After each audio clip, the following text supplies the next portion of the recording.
Si tu es deuxième femme, et je prêche contre les deuxièmes femmes, pourquoi tu es fâché? La femme du pasteur Marcelo demande le divorce, mais les fidèles sont très énervés contre cette décision. Pourtant, voici ce que les caméras de surveillance du pasteur Marcelo ont capturé.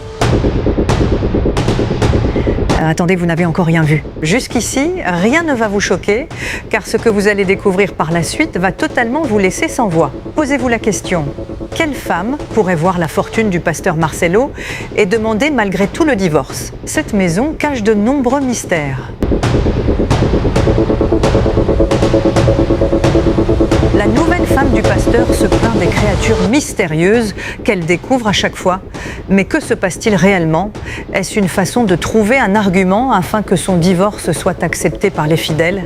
Asseyez-vous, car ce que vous êtes sur le point de découvrir va vous choquer. D'après ce que lui-même dit, il faut connaître avec qui tu te maries. Ça c'est vrai. On est d'accord, non mes frères et sœurs? Tu ne peux pas te marier avec quelqu'un que tu ne connais pas. Et aussi quelque chose qui est important. Si elle connaît faire le piquignété, le piaka, il faut aussi tester là-bas pour savoir si là-bas il n'y a pas l'eau. Je sens que j'aurai des problèmes. Mais je m'en fous, je m'en fous, et je m'en fous, je m'en fous, je m'en fous, et je m'en fous. Je te donne 3 mois, on verra, tu vas te répondre. Tu n'as aucune idée de la souffrance que j'ai en moi. Tu n'as aucune idée des blessures que je transporte. Tu n'as aucune idée du prix que je paye. Tu n'as aucune idée. Moi, je peux te dire que moi je suis pour l'église. Espèce de petit plaisantin. Dieu m'a établi dans la francophonie au minimum. Alors va me maudire, va me calomnier, réponds ma vidéo, critiquer, allez-y, 3 mois, pas plus. Y a-t-il encore de vrais pasteurs de nos jours? Ne ratez aucune partie de cette vidéo, car elle cache une vérité qui peut toutefois vous savez, afin de ne pas faire les mêmes erreurs que Maman Blanche. Et la nouvelle femme du pasteur Esther Tounassi, car ceux que vous appelez des pasteurs sont en réalité des créatures qui sont prêts à tout pour l'argent et la célébrité. La femme du pasteur Marcelo Tounassi vient de demander le divorce. Et ce n'est pas une rumeur de couloir, ce n'est pas une histoire inventée par des ennemis jaloux. C'est une réalité qui secoue aujourd'hui des milliers de fidèles à travers le Congo et bien au-delà. Une femme qui a partagé la vie d'un homme présenté comme un serviteur de Dieu, qui a été à ses côtés dans les moments de gloire, dans les grands rassemblements, dans les prières publiques, dans les émissions de télévision. Cette femme-là, aujourd'hui, dit non. Elle dit « j'en ai assez ». Elle dit « je veux partir ». Et la question que tout le monde se pose, la question que des milliers de Congolais murmurent dans les rues, dans les marchés, dans les salons, dans les églises rivales, cette question-là, elle est simple, mais elle est lourde comme une pierre. Pourquoi une femme de pasteur demande le divorce? Qu'est-ce qui s'est passé derrière ces murs que l'on n'a jamais voulu voir? Qu'est-ce qui s'est passé derrière ces sourires du dimanche, derrière ces robes de cérémonie, derrière ces discours sur la famille chrétienne et les valeurs du mariage que ce même pasteur prêchait à ses fidèles avec tant de conviction? Mais avant d'aller plus loin, je veux te poser une question, et cette question va peut-être te déranger. Tu es prêt? Maintenant, on va faire des dossiers. C'est-à-dire, on prend un dossier sur lequel on écrit le nom de la personne dont le sang a été bu. On met le nom, on écrit le dossier. Donc, si c'est dans une réunion, c'est qu'on aura au total 500 dossiers. Et sur chaque dossier, un nom bien mentionné. Après cela, quand on met le nom sur le dossier, on va demander de quelle manière la personne trouvera la mort. Donc on va chercher ce qu'on appelle la circonstance du décès. Et dès qu'on trouve, ça peut être une maladie, ça peut être un accident, donc n'importe quelle circonstance. Et surtout vers la fin de l'année, c'était des maladies et des accidents. Et c'est comme ça qu'on écrivait comme circonstance de décès. Et après, on était en train de demander le délai accordé à la personne. Par exemple, dès que le sang est bu, ça veut dire ceci. Quand on boit le sang de la personne, nous, dans le temple, on a déjà bu le sang. Mais dans le monde physique, la personne est encore en vie. C'est-à-dire quoi? On boit le sang, on fait un dossier par rapport à ce qui doit arriver à la personne, on met son nom, on prévoit une circonstance de son décès. Après avoir prévu la circonstance du décès, on va aussi préparer un délai. Ça veut dire, du moment que le sang est bu, jusqu'au jour où la personne sera exécutée, jusqu'au jour où la personne va connaître physiquement la mort. On va calculer un intervalle. On se dit, ça doit prendre à été du nombre de ceux qui devaient livrer le membre de leur famille. Arrivé à son tour, il avait donné le nom de son neveu. Alors les deux là qui étaient placés de part et d'autre du miroir, de ce grand miroir, qu'est-ce qu'ils avaient fait? Ils avaient appelé le nom de ses neveux. Et moi, de mes propres yeux, j'avais vu ses neveux apparaître dans le miroir. Et même lorsqu'on avait placé l'épée au niveau pectoral et que l'épée s'enfonçait, je voyais. Et même quand le sang coulait du miroir pour tomber dans le vase qui était placé au bord inférieur, moi, je voyais. Et à la fin, après avoir bu son sang, on avait fait un dossier, on avait mis son nom, on avait prévu la circonstance de son décès, c'était un accident. Et le délai, c'était 2 semaines.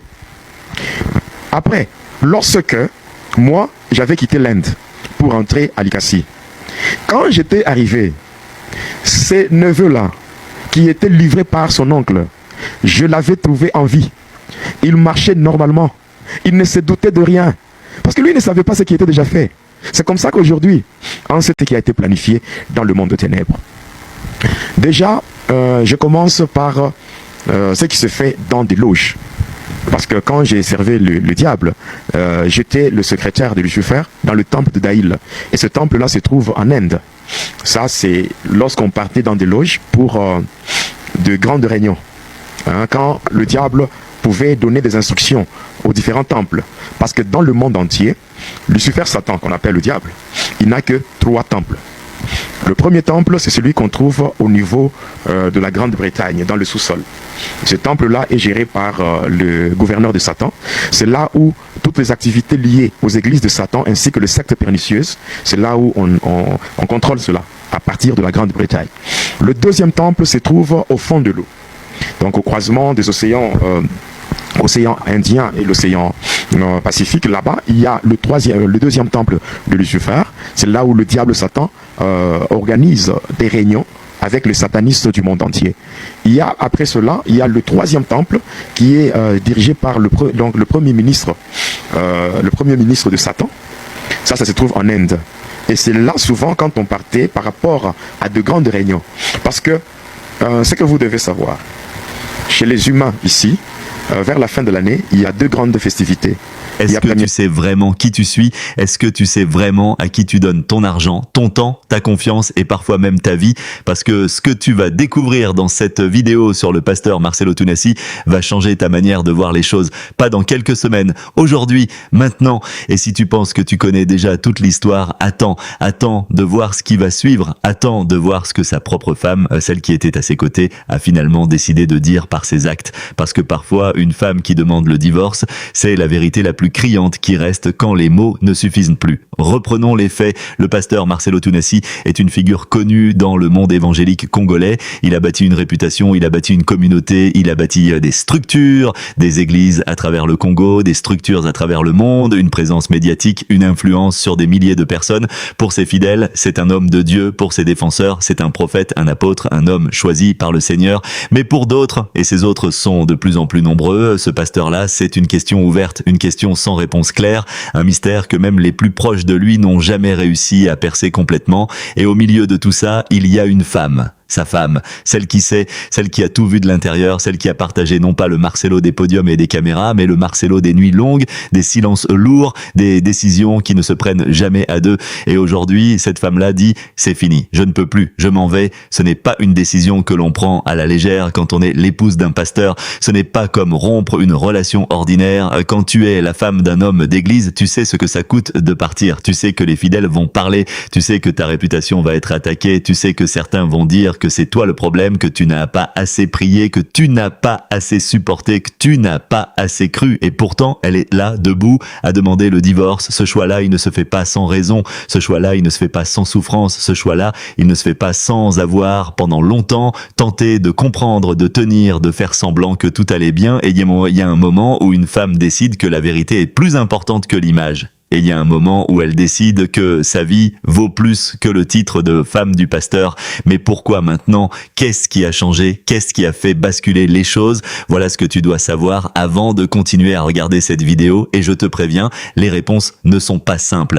Les réponses ne vont pas te réconforter. Elles vont au contraire te forcer à regarder une réalité que beaucoup préfèrent ignorer. Une réalité sur comment certains hommes utilisent le nom de Dieu, la foi des gens et l'institution du mariage pour construire quelque chose qui n'a rien de divin. divin, quelque chose qui ressemble beaucoup plus à une entreprise très bien organisée, très bien présentée, mais une entreprise quand même. Commençons par ce que plusieurs personnes dans l'entourage du pasteur n'ont jamais osé dire à voix haute et que certains fidèles murmuraient depuis longtemps, l'accusation selon laquelle Marcelo Tunasi aurait profité des biens de l'Église, des ressources mises à disposition par les fidèles pour s'enrichir personnellement. Attention, je dis bien accusation parce que je suis là pour rapporter ce qui est dit, ce qui circule, ce que des gens proches du dossier affirment. Je ne suis pas juge, mais je suis là pour que tu saches, pour que tu puisses toi former ton propre jugement. Est-ce que ces biens ont servi l'œuvre? Est-ce qu'ils ont servi les plus pauvres de la communauté ou est-ce qu'ils ont servi quelque chose d'autre, quelque chose de plus personnel? Ces questions-là, elles ne sont pas nouvelles.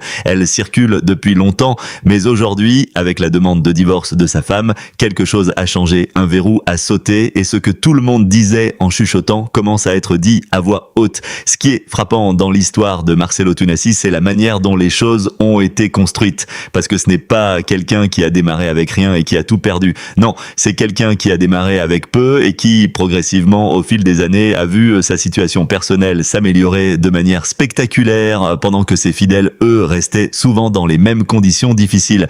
Et ça, c'est quelque chose qui ne passe pas inaperçu, pas dans un pays comme le Congo où les gens regardent, observent, comparent, pas dans une communauté où les gens donnent parfois leur dernier franc pour soutenir le ministère de leur pasteur, pas dans une église où l'on prêche le sacrifice, la dîme, le don, l'abnégation, pendant que derrière les coulisses, une réalité très différente se dessine. Et il y a des gens qui ont travaillé aux côtés du pasteur, des gens qui ont été proches de sa vie quotidienne, et certains d'entre eux parlent aujourd'hui. Pas tous, pas publiquement, mais assez pour que l'image que l'on a de lui commence à fissurer. Parce que les mots qui reviennent le plus souvent dans ces conversations, dans ces témoignages discrets, dans ces messages que des fidèles s'échangent entre eux, les voilà. Il y a argent, bien, enrichissement, déconnexion. Ces mots-là sont comme des pierres qu'on lance dans une eau qui semblait calme, et les cercles qu'il crée s'élargissent de plus en plus, et sa femme, au centre de tout ça, a forcément vu ces cercles, a forcément ressenti ce que ces mots signifient dans le concret d'une vie partagée. Mais restons sur les faits et allons encore plus loin, parce qu'il y a quelque chose qui, selon certaines personnes,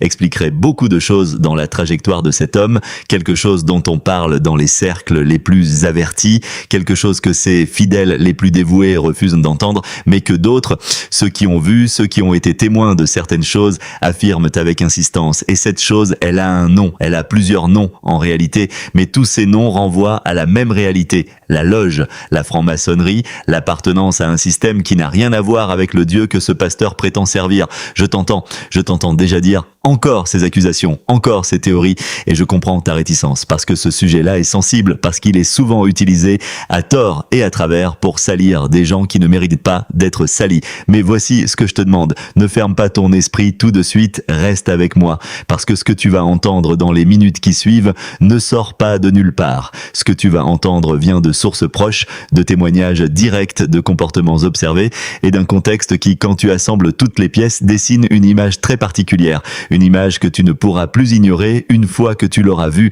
Voilà ce que certains proches du pasteur affirment, que derrière la façade de l'homme de Dieu, derrière les prières publiques et les prédications retransmises sur les réseaux sociaux, il y aurait des engagements que les fidèles ne connaissent pas, des engagements pris ailleurs, dans des espaces que ni la Bible ni l'Évangile ne connaissent, et que ces engagements-là expliqueraient plusieurs choses: la manière dont les ressources de l'Église sont gérées, la manière dont les décisions se prennent sans consultation, la manière dont certaines personnes trop curieuses ont été marginalisées ou exclues de l'entourage immédiat du pasteur, et surtout, la déconnexion totale, absolue, entre ce qui est prêché du haut de la chair et ce qui se vit réellement dans les coulisses. Cette déconnexion-là, ce n'est pas celle d'un homme simplement imparfait, ce n'est pas celle d'un homme qui lutte contre ses propres faiblesses comme tout être humain, c'est celle d'un homme dont les priorités seraient, selon ses témoignages, fondamentalement différentes de celles qu'il affiche en public. Maintenant, avant que tu penses que je suis en train de simplement attaquer un homme d'église pour le plaisir de le faire, je veux que tu te poses une question très précise, une question que tu dois te poser honnêtement, sans filtre, sans chercher à te protéger d'une vérité inconfortable. La question est celle-ci: est-ce qu'un homme véritablement véritablement consacré à Dieu, véritablement au service de son peuple, véritablement guidé par la parole divine? Est-ce que cet homme-là enverrait ses propres enfants étudier à l'étranger, aux États-Unis, dans des universités américaines, pendant que les fidèles qui financent son ministère restent au Congo, dans des conditions difficiles, souvent sans accès à une éducation de qualité? Est-ce que cet homme-là serait capable de prêcher le sacrifice à ceux qui le suivent, tout en construisant pour ses propres enfants un avenir dans un autre monde, un monde que ses fidèles ne verront jamais? Parce que c'est exactement ce qui est dit, ces enfants n'étudient pas au Congo, ces enfants ne fréquentent pas les mêmes écoles que les enfants de ses fidèles, ces enfants vivent dans un autre univers, un univers que l'argent de l'Église, selon certaines sources, aurait contribué à rendre possible, et pendant ce temps, les fidèles qui dépensent leurs derniers sous pour soutenir le ministère de ce pasteur, qui donnent de leur sang et de leur sueur pour que l'œuvre avance, ces mêmes fidèles voient leurs enfants grandir dans des conditions infiniment moins favorables. Cette réalité-là n'est pas une opinion, c'est ce qui se dit, c'est ce que des gens qui connaissent la situation affirment. Et c'est une réalité qui, quand elle s'installe dans l'esprit d'une femme, de sa femme, finit par peser très lourd, finit par poser des questions qui ne trouvent plus de réponse satisfaisante, finit par créer une distance qui ne se comble plus avec des prières, mais je veux aller encore plus loin, parce que la question des enfants qui étudient à l'étranger n'est que la partie visible d'un iceberg dont la base est beaucoup plus profonde et beaucoup plus troublante. Ce que certains observateurs proches du dossier décrivent, c'est un système, pas une erreur, pas un écart. Un système organisé, pensé, structuré pour extraire de la valeur des fidèles au profit d'une minorité, et au premier rang de cette minorité, le pasteur lui-même, un système où les églises fonctionnent comme des filiales, où l'argent circule vers le haut, où les fidèles donnent et les dirigeants reçoivent. Un système qui ressemble moins à une communauté de foi qu'à une entreprise à plusieurs niveaux, et dans une telle structure, le mariage du pasteur, sa famille et son image domestique, tout ça devient partie intégrante de la marque, de la façade, du produit qu'on vend aux fidèle. Et quand la femme décide qu'elle ne veut plus être partie de cette façade, quand elle dit qu'elle veut reprendre sa propre vie, qu'elle veut être une vraie personne et non pas un élément décoratif d'un empire religieux, à ce moment-là, tout le système tremble, parce que la fracture dans le foyer est la fracture dans le décor, et une fois le décor fissuré, il est très difficile de le restaurer. Est-ce que tu commences à voir le tableau complet? Est-ce que tu commences à comprendre pourquoi la demande de divorce de sa femme n'est pas un simple épisode d'une vie privée? C'est un signal, c'est un avertissement, c'est quelque chose qui dit à ceux qui savent lire les signes, regardez attentivement, parce qu'il y a une réalité derrière cette image, et cette réalité mérite d'être regardée en face. Et si tu penses que tu as déjà tout compris, attends la suite, parce que ce que j'ai encore à te dire va aller encore plus loin dans les détails, va encore plus loin dans les preuves, va encore plus loin dans ce que des personnes proches du dossier ont choisi de révéler, au risque de leur propre sécurité, de leur propre réputation, de leur propre tranquillité. Revenons à l'essentiel, revenons à ce qui se passe dans les églises du pasteur Marcelo Tunasi, parce que ce n'est pas une église, ce sont des églises, des structures implantées à travers le Congo, et selon certaines informations, à travers plusieurs pays, et cette multiplicité-là, elle pose des questions légitimes, des questions sur la gouvernance, des questions sur la gestion financière, des questions sur qui décide de quoi, comment et pour le bénéfice de qui. Dans une église saine, ces questions ont des réponses claires, il y a des comptes rendus, il y a de la transparence, il y a des responsables qui rendent compte à leur communauté. Mais dans un système comme celui que décrivent certains témoins, ces questions restent sans réponse. Ces questions sont même perçues comme des signes de manque de foi, parce que dans ce système, questionner le pasteur, c'est questionner Dieu. Et questionner Dieu, c'est le péché. C'est une façon très efficace de faire taire les voix qui dérangent. Et sa femme, cette femme qui demande aujourd'hui le divorce, cette femme-là était peut-être depuis longtemps la première à poser ces questions dans l'espace privé, la première à demander des comptes sur les finances, la première à vouloir comprendre où va l'argent, la première à remarquer que la mission prêchée en public et la réalité vécue en privé ne correspondaient pas. Et peut-être qu'à un moment, cette femme a reçu les mêmes réponses que les fidèles qui posent trop de questions, le silence, la marginalisation, la pression, et aujourd'hui, sa réponse à elle, c'est le divorce. Parce que quand tu n'as plus de mots, quand tu n'as plus de voix, quand tu te retrouves enfermé dans un système qui te définit uniquement par ton utilité à l'image de l'autre, tu pars, c'est la seule chose qui reste. Mais est-ce que tu te demandes vraiment ce qui l'a poussé à aller jusque-là? Est-ce que tu te demandes ce qu'elle a vu, ce qu'elle a entendu, ce qu'elle a vécu, que nous, de l'extérieur, on ne voit pas encore, parce que là, on est qu'au début de l'histoire. Ce que j'ai à te révéler sur la suite des événements va te faire comprendre que la demande de divorce n'est pas la fin de quelque chose, c'est le début d'une vérité qui refuse de rester cachée. Et si tu crois que tu es prêt à l'entendre, reste avec moi. Parce que la suite va changer ta façon de voir non seulement le pasteur Marcelo Tunasi, mais peut-être aussi tous ces hommes qui se présentent en devant toi avec une Bible dans une main et une aspiration au pouvoir dans l'autre. Pour vraiment comprendre l'histoire du pasteur Marcelo Tunasi et ce que la demande de divorce de sa femme signifie dans sa réalité la plus profonde, il faut revenir en arrière, il faut remonter aux origines. Parce qu'un homme ne tombe pas comme ça dans les contradictions que nous observons aujourd'hui. Un homme ne se retrouve pas du jour au lendemain accusé de ces choses si lourdes sans qu'il y ait une trajectoire, une évolution, un chemin qui mène là. Et ce chemin-là, si on le regarde honnêtement, si on prend le temps de l'analyser sans chercher à l'excuser ni à le condamner à tort, ce chemin-là révèle des choses importantes sur la manière dont certains ministères se construisent dans notre espace africain, dans notre contexte congolais, dans un monde où la foi et le pouvoir se mélangent parfois de manière très dangereuse. Marcelo Tunasi, au début de son ministère, était présenté comme quelqu'un de sincère, quelqu'un qui avait reçu un appel, quelqu'un qui voulait servir, et peut-être que c'était vrai à ce moment-là, peut-être que l'intention de départ était réelle, mais entre une intention de départ et une réalité de plusieurs années de ministère, il peut se passer beaucoup de choses. Il peut se passer des rencontres qui changent une trajectoire, il peut se passer des propositions qui modifient des orientations, il peut se passer des compromis, des petits au début, des grands ensuite, qui, accumulés les uns sur les autres, finissent par transformer quelqu'un en quelque chose qu'il n'avait peut-être pas prévu de devenir. Et dans le monde des églises africaines, ce phénomène n'est pas rare. Il est même, hélas, suffisamment fréquent pour que des gens comme toi et moi en parlent avec une certaine lassitude, parce que la question fondamentale n'est pas de savoir si le pasteur Marcelo Tunasi est un bon ou un mauvais homme selon les critères moraux ordinaires. La question fondamentale est de savoir si ce qu'il présente à ses fidèles correspond à ce qu'il est réellement. Est-ce que l'image correspond à la substance? Est-ce que la prédication correspond à la pratique? Est-ce que les principes qu'il enseigne le dimanche sont ceux qu'il applique les jours de semaine, dans le secret de sa vie personnelle, dans la gestion de ses finances, dans ses relations avec les gens qui travaillent pour lui, dans la manière dont il traite sa propre femme?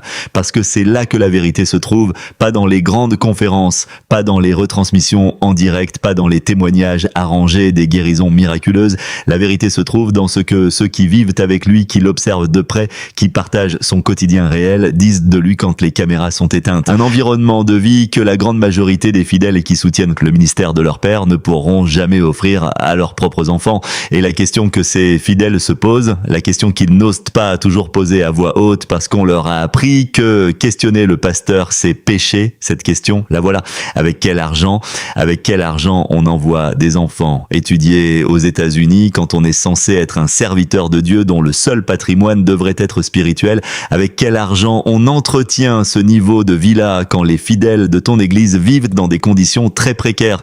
Cette question-là, elle est légitime. Cette question-là mérite une réponse, et l'absence de réponse est elle-même une réponse. Maintenant, voici quelque chose d'encore plus important. Et je veux que tu restes concentré sur ce que je vais dire parce que c'est central, parce que ça explique tout le reste. Il existe une théorie, et ici je choisis le mot théorie parce que c'est ce que des gens affirment, c'est ce que des personnes qui se disent informées soutiennent, et je te laisse, toi, juger de sa crédibilité.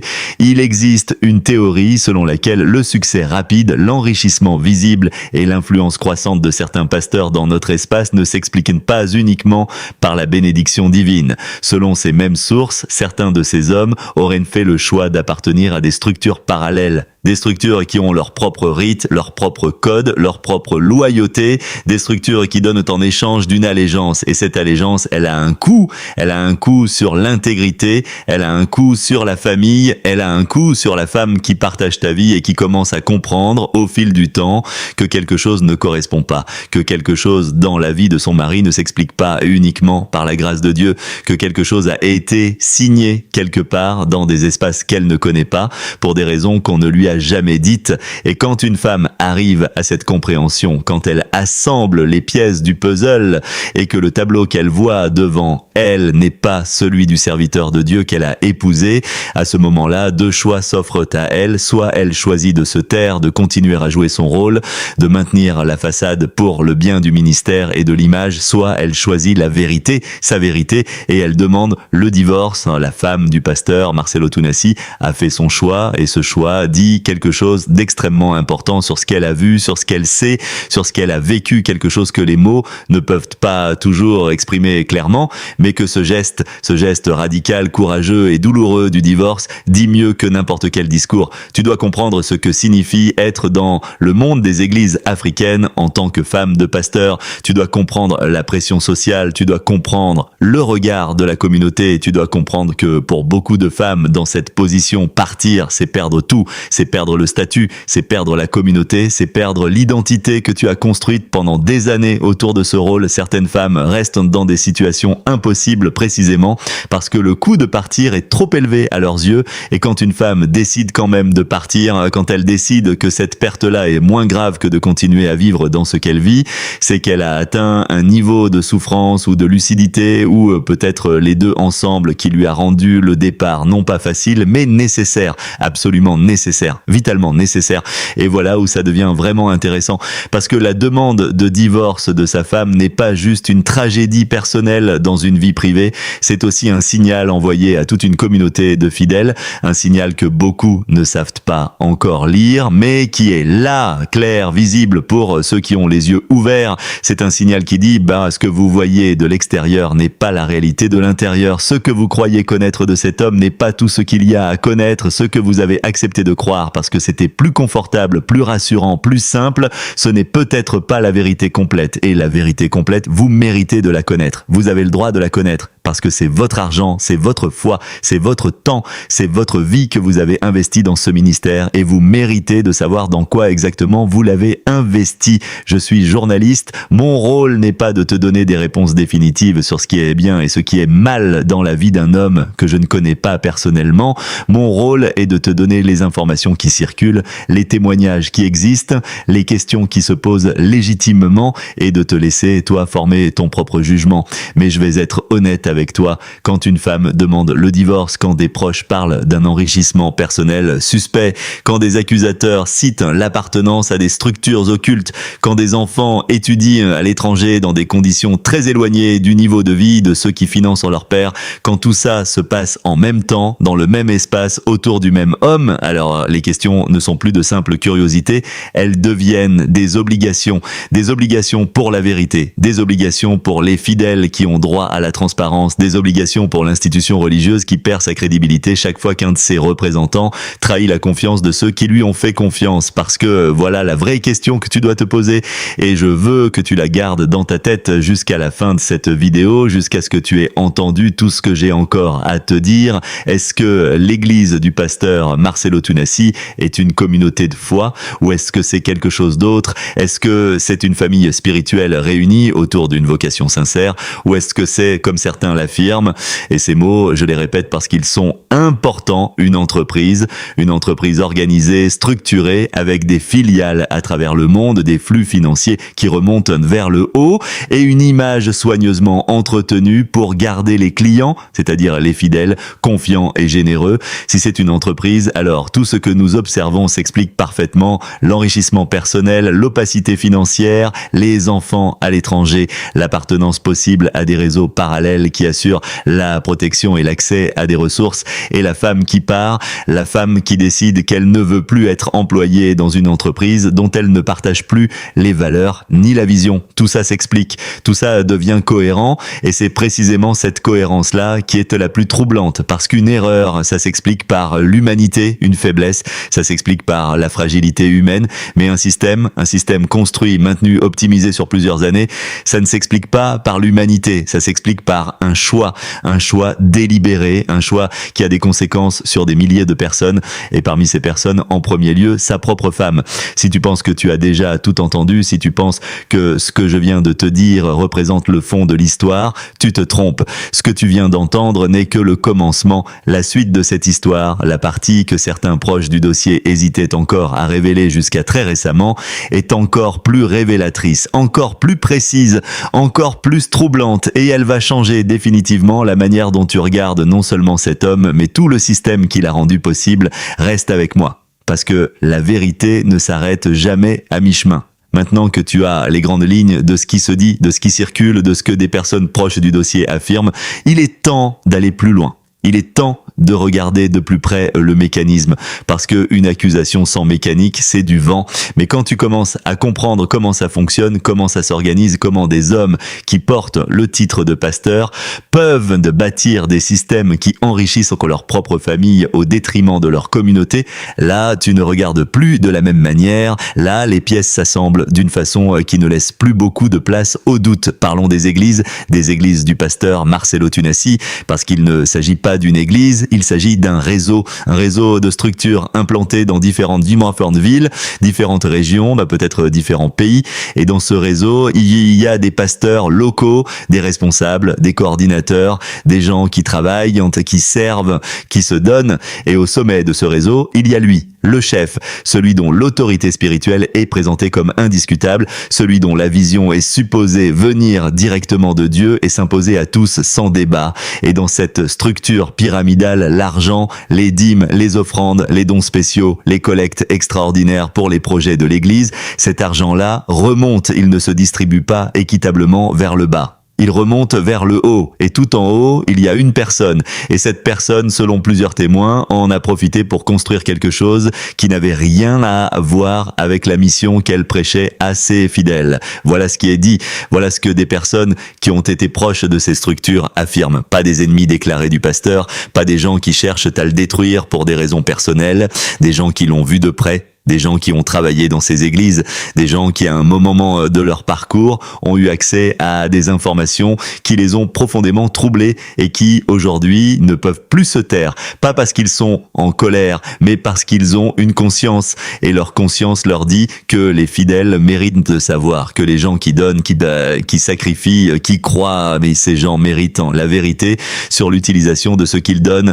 Mais voici la question qui doit te faire réfléchir, la question que tu dois te poser si tu es quelqu'un qui suit ce pasteur, si tu es quelqu'un qui a donné à ce ministère, si tu es quelqu'un qui a cru en cet homme. Et cette question est peut-être la plus importante de toute cette vidéo. Mais est-ce que tu aurais donné de la même manière si tu avais su? Est-ce que tu aurais fait les mêmes sacrifices financiers si tu avais su que pendant que toi tu te privais pour honorer Dieu à travers ton offrande, l'argent que tu donnais finançait un train de vie très éloigné de l'idéal évangélique? Est-ce que tu aurais continué à avoir confiance si tu avais su ce que sa propre femme a vu, ce que sa propre femme a vécu, ce que sa propre femme a finalement jugé insupportable au point de demander le divorce? Je pose ces questions non pas pour te blesser, je les pose parce qu'elles sont nécessaires, parce que la foi est une chose précieuse, parce que la confiance est une chose précieuse. Et quand des hommes utilisent cette foi et cette confiance à des fins qui ne correspondent pas à ce qu'ils proclament, c'est une trahison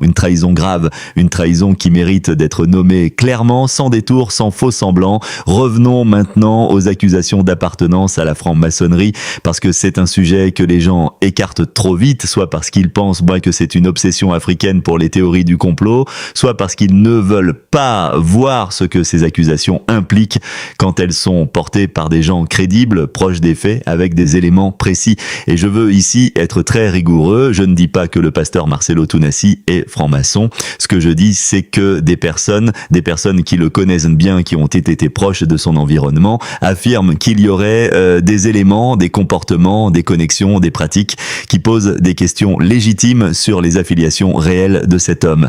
Qu'est-ce que ça signifie concrètement? Ça signifie que dans l'environnement des pasteurs africains qui accèdent à un certain niveau d'influence, d'enrichissement et de protection, il existe des chemins qui ne passent pas uniquement par la prière, des chemins qui passent par des réseaux qui ont leurs propres codes, qui ont leurs propres engagements, qui ont leurs propres avantages et leurs propres coûts. Et certains témoins affirment avoir observé dans le comportement du pasteur Marcelo Tunasi des signes qui correspondent à ces réseaux-là, des signes qui ne s'expliquent pas par une simple bénédiction divine, des connexions qui ne s'expliquent pas par le seul mérite spirituel, des ressources qui ne s'expliquent pas par les seules offrandes de fidèles congolais. Et voilà quelque chose d'extrêmement révélateur que certains pasteurs eux-mêmes, des hommes d'église sincères qui ont refusé ces propositions, racontent dans leurs témoignages. Ils parlent d'approche. il parle de visites, il parle de personnes venues de loin, de Monaco, du Gabon, d'autres pays, pour leur faire des propositions